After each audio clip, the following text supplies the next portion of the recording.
Hi friends, this is Ramalingam. Welcome to my channel. Friends, ఇవాళ మన story light పురుగుల గురించి. అసలు లైట్ పురుగులకి వేశ్యలకి సంబంధం ఏంటి ఒకసారి మనం తెలుసుకుందాం. అసలు లైట్ పురుగులకి లైట్ ఎందుకు వస్తుందో మనం చాలా వీడియోలు చూసాం. సో అది కాకుండా ఈ లైట్ పురుగులకి లైట్ ఎందుకు వస్తుందో దాని వెనకాల స్టోరీ ఏంటో మనం ఒకసారి తెలుసుకుందాం. పూర్వం ఒక అడవి ఉండేది. ఆ అడవిలో ఒక ఆశ్రమం ఉంది. ఆ ఆశ్రమంలో గొప్ప తపస్సంపన్నులు, వేద పండితులు ఉన్నారు. వాళ్ళందరికీ ఒక గురువు ఉన్నారు. ఆయన పేరే గంధ్ర మహర్షి. ఒకరోజు డంకా అనే రాజ్యం నుంచి ఒక రాజు ఒంటరిగా ఆశ్రమం దగ్గరికి వస్తాడు.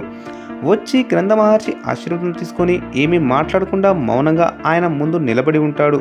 అది గమనించిన మహర్షి రాజుతో, రాజా, మీరు దేని గురించో చింతిస్తున్నారు, మీ చింతకి కారణం ఏంటి అని అడుగుతాడు. దానికి ఆ రాజు ఎంతో బాధతో, గురువర్య, ఏం చెప్పమంటావు నా బాధ? నాకు 2 కుమార్తెలు, 1 కుమారుడు ఉన్నారు. పోయిన సంవత్సరం నా 2 కూతుర్లకి ఘనంగా పెళ్లి చేసి పంపించాను. అంతవరకు బానే ఉంది. తర్వాత నా కుమారుడికి పెళ్లి చేసి పట్టాభిషేకం చేసి రాజ్యాన్ని అప్పగిద్దామనుకుంటే నా కోరిక తీరలేదు స్వామి అని చెప్తాడు. దానికి ఆ మహర్షి, కారణమేంటో తెలుసుకున్నావా మహారాజా అని అడుగుతాడు. వెంటనే మహారాజు, కారణం లేకపోలేదు మహాశయ, అతడు ఒక వేశ్య దగ్గరికి వెళ్ళి ఆ వేశ్యని తప్ప ఇంకెవరిని చేసుకొనంటున్నాడు గురువర్య అని మహారాజు తన బాధను మహర్షికి చెప్పుకుంటాడు. మహారాజు బాధ విన్న గ్రంథ మహర్షి తన దివ్య దృష్టితో పరిష్కారం తెలుసుకుంటాడు. వెంటనే గ్రంథ మహర్షి మహారాజుతో, మహారాజా, నువ్వు ఏం దిగులు పడకు, మీ కుమారుడికి నచ్చిన అమ్మాయితోనే పెళ్లి చేయి, అంతా సర్దుకుంటుంది అని చెబుతాడు. దానికి మహారాజు, గురువర్య, ఏం మాట్లాడుతున్నారు మీరు? ఆ వేశ్యని నా కొడుకిచ్చి పెళ్లి చేస్తే నా పరువు, వంశ ప్రతిష్టలు ఏం కావాలి అని అంటాడు. వెంటనే గ్రంథ మహర్షి, మహారాజా, మీరు తొందరపడకండి, ఆమె వేశ్య కాదు, మహాపతివ్రత. ఆమె నువ్వు అనుకున్నట్టు ఇప్పటి మనిషి కాదు, దాదాపు 400 సంవత్సరాల క్రితం పుట్టిన మనిషి. ఆమె పేరు దేవనందిక. 400 సంవత్సరాల క్రితం దేవనందిక ఒక యువరాణి. ఆమె వృధిష్ఠుడు అనే రాజుని పెళ్లి చేసుకుంటుంది. దేవనందిక, వృధిష్ఠనుడు విహారయాత్రకు ఒక అందమైన అడవిలోకి వెళ్తారు. కొద్దిసేపు ఆనందంగా గడుపుతారు. తర్వాత దేవనందిక అక్కడ మామిడి చెట్టు వైపు చూపిస్తూ మామిడి పండు కావాలి అంటుంది. వెంటనే వృధిష్ఠనుడు చెట్టుపైకి బాణం వేస్తాడు. వెంటనే 2 మామిడికాయలు క్రింద రాలుతాయి. అవి తీసుకోబోతుండగా ఆ చెట్టులో నుంచి మునీశ్వరుడు ప్రత్యక్షమవుతాడు.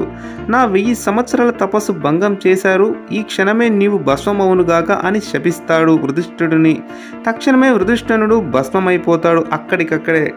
వెంటనే దేవనందిక కన్నీళ్లు పెడుతూ, స్వామి, ఈ తప్పు మేము తెలియకుండా చేశాము, మాకు కొత్తగా పెళ్ళయింది, నా భర్త లేని లోకంలో నేనెందుకు, నన్ను కూడా చంపండి అని ఏడుస్తుంది. మునీశ్వరుడు శాంతించి దేవనందికకు వరమిస్తాడు. నీ భర్త 400 సంవత్సరాల తర్వాత మళ్ళీ పుడతాడు, కానీ ఇప్పుడున్న రూపంలో పుట్టడు, వేరొక రూపంలో పుడతాడని వరమిస్తాడు.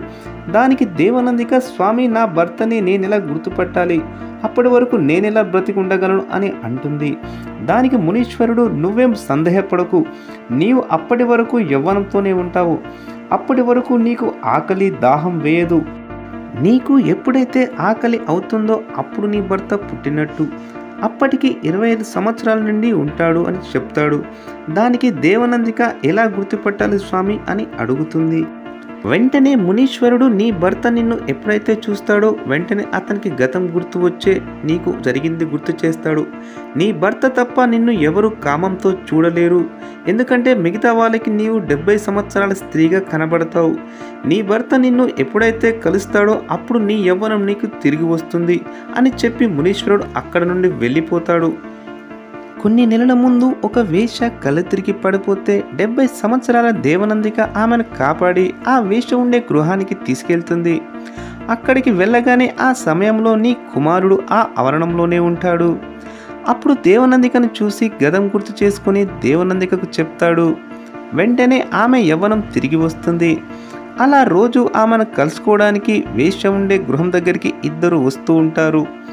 అది వేశ్య ఉండే గృహం కాబట్టి మీ సైనిక బలగాలు దేవనందికను కూడా వేశ్య అనుకుంటారు. అలా అనుకోగానే మీకు చెప్పారు, కానీ ఆమె వేశ్య కాదు, మహాపతివ్రత అని గ్రంథ మహర్షి మహారాజుకి చెప్తాడు. ఈ కథ విన్న మహారాజు ఇంకా నమ్మలేక అసంతృప్తితోనే ఉంటాడు. అది గమనించిన గ్రంథ మహర్షి మహారాజుతో, మహారాజా, మీ సందేహం నాకు అర్థమైంది. దేవనందిక పతివ్రత అయితే ఇవిగో నీకు కొన్ని రెక్కల పురుగులు ఇస్తున్నా. దేవనందిక చేతిలో పెట్టు, అవి కాంతిని వెదజల్లుతాయి. ఆమె పతివ్రత అయితే కాంతి రాకపోతే ఆమె పతివ్రత కానట్టు అని కొన్ని రెక్కల పురుగులు గ్రంథ మహర్షి మహారాజుకి ఇస్తాడు. అవి మహారాజు తీసుకొని దేవనందిక చేతిలో వేస్తాడు. వెంటనే అవి కాంతిని వెదజల్లుతాయి.